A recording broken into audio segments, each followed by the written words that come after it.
Olá, graça e paz. Vamos falar um pouco mais sobre as Escrituras hoje, sobre a fé. E hoje eu quero usar como base o texto de Romanos no capítulo 7. Mas antes de falarmos propriamente do texto, eu quero abordar um pouco sobre o assunto que é falado lá. Na verdade, o capítulo 7 aos Romanos fala sobre o grande conflito que existe dentro de um homem e de uma mulher que serve ao Senhor com sinceridade. Eu digo que existe dentro do coração de um homem e de uma mulher que realmente serve ao Senhor com sinceridade, porque somente esses que realmente anseiam em servir ao Senhor vão sentir o constrangimento, vão sentir a dura, né, consequência da batalha que existe dentro de nós, as consequências dessa batalha no nosso espírito, o quanto isso muitas vezes nos entristece, e é essa batalha que Paulo fala no capítulo 7. Na verdade, o apóstolo Paulo, quando escreve isso, já está numa fase bem adiantada do seu ministério. Ele não era ali um iniciante na jornada cristã, muito pelo contrário, já era uma pessoa bem experimentada na fé e no ministério. No entanto, ele escreve ali algo que, como eu disse, deve mexer com o nosso coração e como mexeu com o coração do apóstolo Paulo. Ele fala ali que o bem que ele gostaria de fazer, ele não faz, e o mal que ele não gostaria de fazer, isso sim ele fazia. E ele deixa bem claro que esse mal que muitas vezes ele não gostaria de fazer e faz, ele fala por causa do pecado que habita nele. Não que Paulo fosse dominado pelo pecado, mas ele deixa bem claro ali que existe dentro de nós duas naturezas. Aquele que não conhece a Deus, ele é regido apenas pela sua natureza humana, essa natureza que ela é tabernáculo do pecado, vamos dizer assim, ela é habitação do pecado. E mais o cristão autêntico e sincero e verdadeiro, ele passa pelo processo de conversão e quando ele se converte, ele recebe essa nova natureza. A natureza que o Senhor nos concede, que é gerada em nós pela presença do Espírito Santo no nosso interior. E Paulo diz que existe esse conflito dentro dele. Paulo chega a dizer no versículo 22 que ele amava a lei do Senhor de todo o coração. Mas ele deixa bem claro que existia dentro dele também uma outra lei que o impulsionava a fazer aquilo que não era a vontade do Senhor. Como ele disse lá, aquilo que ele não gostaria de fazer, ele fazia, aquilo que ele gostaria de fazer, ele não conseguia fazer por causa da força que muitas vezes essa antiga natureza, a nossa natureza humana, eu digo antiga porque está em nós há mais tempo, vamos dizer assim, porque nós já nascemos com ela, essa natureza, ela é sim habitada e dominada muitas vezes pelo pecado.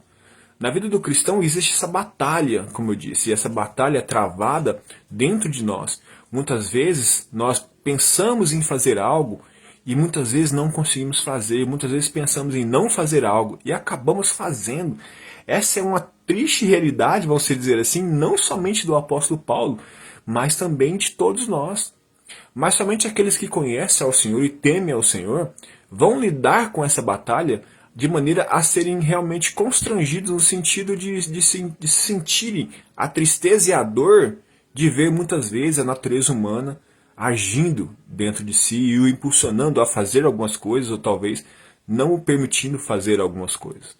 Mas observe que o apóstolo Paulo continua dizendo, depois do capítulo 22, ele que fala no versículo 23, versículo 22, versículo 23, ele fala que existe uma outra lei dentro dele, e ele faz uma pergunta no versículo 24. Ele diz assim, quem me livrará do corpo dessa morte?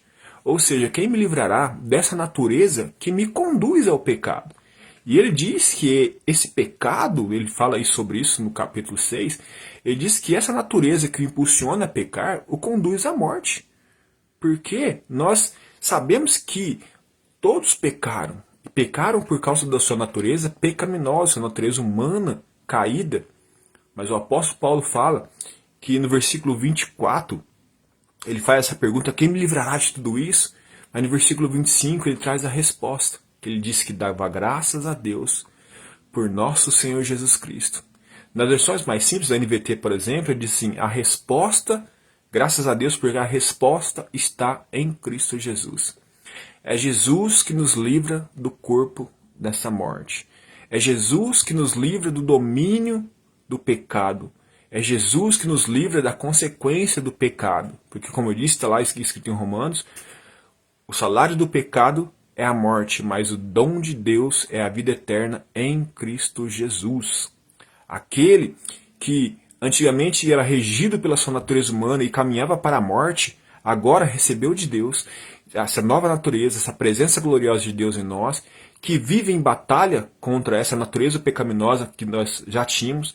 Porém, nós sabemos que o Senhor, o nosso Deus, proveu a solução para todo esse conflito que existe dentro de nós, oferecendo a Jesus como o sacrifício pelos nossos pecados. Observe que Paulo continua dizendo, e ao chegar no capítulo 8, ele diz: agora, pois, nenhuma condenação há para os que estão em Cristo Jesus.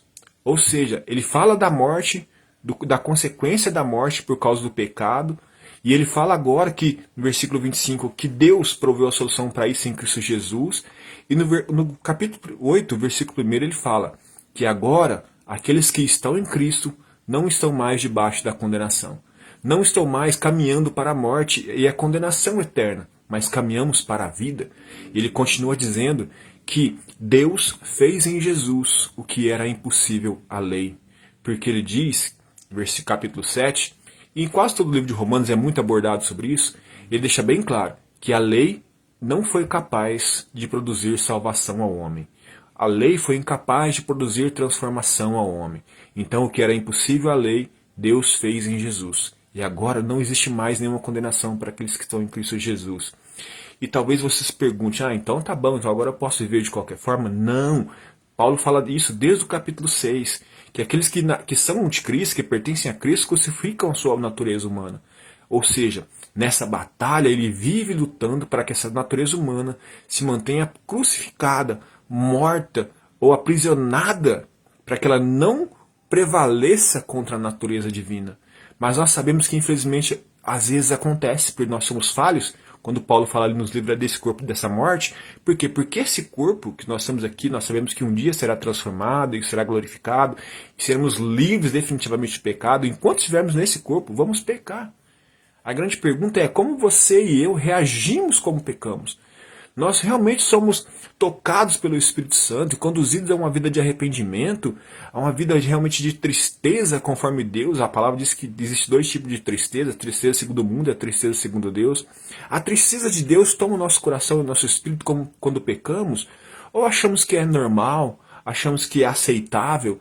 O apóstolo Paulo fala no capítulo 7, e até estava conversando com o irmão agora há pouco, nós não conseguimos, ao ler as Escrituras, perceber o tom da escrita de Paulo, mas quando nós olhamos para nós, quando nós fazemos a avaliação que Paulo fez de si mesmo, quando nós fazemos essa avaliação dentro de nós, nós podemos perceber o tom das palavras de Paulo. Certamente era um tom que ele se sentia arrependido, realmente triste ao olhar para a sua atitude muitas vezes, que acabava sendo vencida ali nessa batalha, a sua natureza humana o vencia e ele não fazia aquilo que queria, ou não fazia aquilo que queria, ou fazia o que não queria. Ele, quando passava por essa experiência, certamente o coração do apóstolo Paulo passava por uma tristeza, e ele experimentava isso da parte de Deus para que houvesse vida. Porque quando o Senhor nos convence do nosso pecado pelo Espírito Santo, é porque Ele quer que a gente melhore.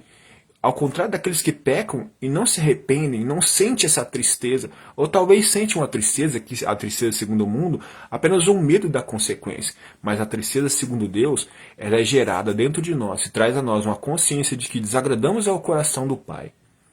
Mas nós somos levados pelo apóstolo Paulo a entender que Deus proveu a solução para tudo isso. Ele proveu em Jesus. E agora, aquele que estava, por causa do pecado, colhendo o salário do pecado, que era a morte, agora em Cristo ele tem a vida eterna. E louvado seja o nome do Senhor por isso. A grande pergunta que fica diante dessa palavra é como nós estamos reagindo realmente diante do nosso pecado. O que o pecado tem causado na minha vida e na sua vida? Infelizmente não vamos conseguir deixar de pecar. O apóstolo João escreveu que quem diz que não peca se faz mentiroso. Mas estamos acomodados com o nosso pecado, ou estamos lutando contra ele, ou estamos sentindo a tristeza que realmente devemos sentir quando pecamos, não a tristeza medo da consequência, mas a tristeza gerada no nosso espírito pela consciência de que desagradamos ao Pai que nos amou de tal forma que deu seu Filho Jesus.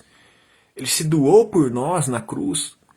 E diante dessa realidade de que ele se doou por nós na cruz e nós ainda estamos lidando com o pecado da maneira tão mundana assim, que ele não causa tristeza em nós estamos muito errados. Mas quando nós lidamos com isso da maneira correta, como Paulo lidou, certamente Paulo sentia essa tristeza. Isso incomodava o seu espírito e deve incomodar o seu e o meu espírito quando pecamos.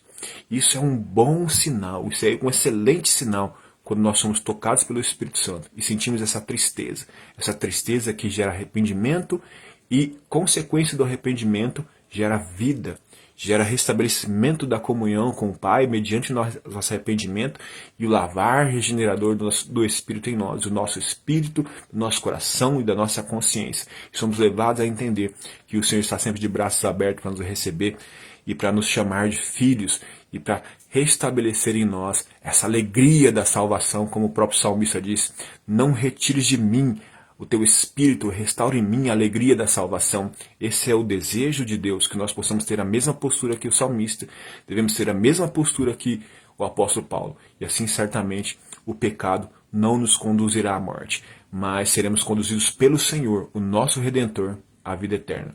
Se você ainda não entregou sua vida a Jesus, se você ainda não sente a tristeza pelo seu pecado, você ainda não entende o quanto o seu pecado entristece o coração de Deus, se você ainda não entendeu que Cristo veio na cruz, morreu no meu e no seu lugar, para que nós fôssemos livres do pecado, para que nós pudéssemos ter a consciência e a convicção de que nós somos alcançados pelo Senhor, mediante o nosso arrependimento, a nossa conversão, a nossa mudança de mente, uma metanoia.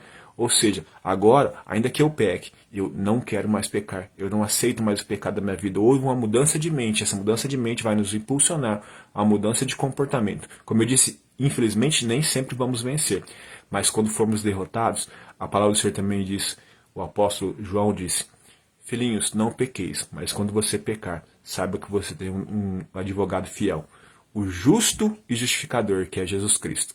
E por causa dele, nós temos o direito de nos apresentar diante do Senhor sem condenação nenhuma, quando o arrependimento sincero estiver no nosso coração. Se você não reconhece ainda, o Senhor usa essa mensagem para falar ao seu coração, para que você se entregue a Cristo, para que você receba o Senhor como seu Salvador, e assim tenha a sua vida transformada, de uma vida de caminho de morte, como Paulo fala no capítulo 7, que quem anda sem Cristo está num caminho de morte, está vivendo uma morte. Mas agora Cristo nos chama para um caminho de vida, um caminho que é viver na comunhão com Deus. Recebemos essa nova natureza, que vai travar essa batalha, e nós vamos vencendo a cada dia, vamos melhorando a cada dia, até o dia que o Senhor vier nos buscar. E um dia, Ele certamente nos livrará desse corpo, dessa morte, nos dará a vida eterna em Cristo Jesus. Somente em Jesus há a solução para o problema do pecado. Não há em nenhum outro lugar, senão em Jesus Cristo. E o Senhor te convida a receber essa salvação que nos é oferecida através de Jesus. Eu gostaria de fazer uma oração nesse momento. Se você puder me acompanhar nessa oração. Deus Todo-Poderoso, em nome de Jesus, graças te damos, porque sim, meu Pai, existe um grande problema na vida do homem, chamado pecado. Existe um grande problema que leva o homem à morte. Mas, como o apóstolo Paulo disse, que dentro do nosso coração exista esse amor pela lei do Senhor. E ainda que em alguns momentos nós possamos e devemos errar por algum motivo, nós estamos nesse corpo mortal, estamos nesse corpo que muitas vezes nos impulsiona ao pecado, mas que exista dentro de nós um amor pela lei do Senhor.